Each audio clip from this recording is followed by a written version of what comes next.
lereng sunyi kaki Gunung Mandara, tersembunyi hutan mati yang tak dicatat di peta manapun. Tak ada burung, tak ada serangga, bahkan daun pun tak gugur. Warga desa menyebut tempat itu sebagai Alaspati hutan yang diyakini menjadi perbatasan antara dunia manusia dan lelembut. Malam itu, bulan tertutup sepenuhnya oleh awan hitam. Udara lembab, bau tanah dan darah bercampur seperti kabut tipis yang menyusup ke lubang hidung. Suasana dingin, tapi seakan berasal dari dalam tanah, bukan dari angin. Di tengah hutan itu, di sebuah tanah datar yang ditumbuhi jamur merah dan pohon tanpa daun, Ki Jagat duduk bersila. Ia seorang dukun tua yang telah ditolak oleh alam dan manusia. Tubuhnya kurus, tulang menonjol, dan matanya putih seperti susu basi. Jari-jarinya panjang, kaku dan hitam seperti telah direndam arang. Di hadapannya, sebuah lingkaran ritual digambar dari tulang-tulang burung gagak, membentuk pola aneh yang berputar menuju tengah. Di tengahnya, ada kendi tanah liat yang terikat benang merah dan berisi cairan hitam menguap. Ki Jagat meletakkan sesaji di sekeliling lingkaran. Lidah manusia yang telah dikeringkan kuping anak kambing, berlumur madu segenggam rambut gadis perawan, dan sebuah topeng kayu berwajah terbalik dia mulai ritualnya.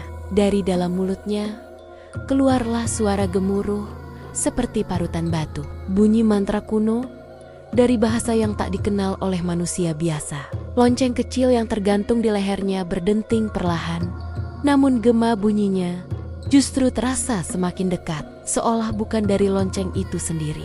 Angin mulai bergerak, namun hanya di dalam lingkaran ritual. Di luar lingkaran, pepohonan tetap mati dan diam. Api obor tiba-tiba menari, lebih liar tapi tak menghangatkan.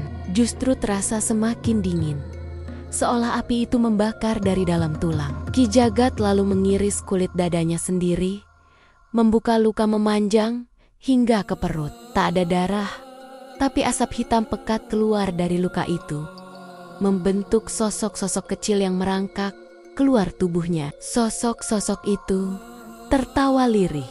Suara tawa seperti dari kerongkongan anak kecil atau tikus. Mereka mengitari lingkaran, menggeliat, dan kemudian masuk ke dalam kendi satu persatu. Ketika sosok terakhir masuk, tanah tiba-tiba bergetar. Kendi itu mulai retak perlahan, dan dari celahnya mengalir cairan kental merah kehitaman. Cairan itu tak menyebar, melainkan membentuk dua tangan kecil, seperti milik anak-anak yang merangkak keluar dan mencengkeram tanah.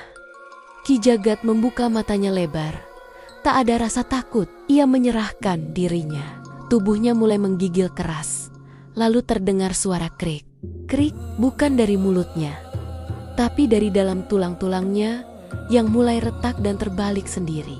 Bahunya berputar ke belakang, jari-jarinya mencengkeram tanah hingga kukunya copot satu persatu. Dan akhirnya kepalanya terangkat perlahan, tanpa disentuh, tanpa tali, terangkat sampai lehernya membentur langit, lalu terlepas dengan bunyi tak lembut seperti buah jatuh. Tapi tubuhnya masih duduk tegak. Kepalanya kini mengambang, menghadap ke langit. Sesuatu menjawab panggilan ritual itu.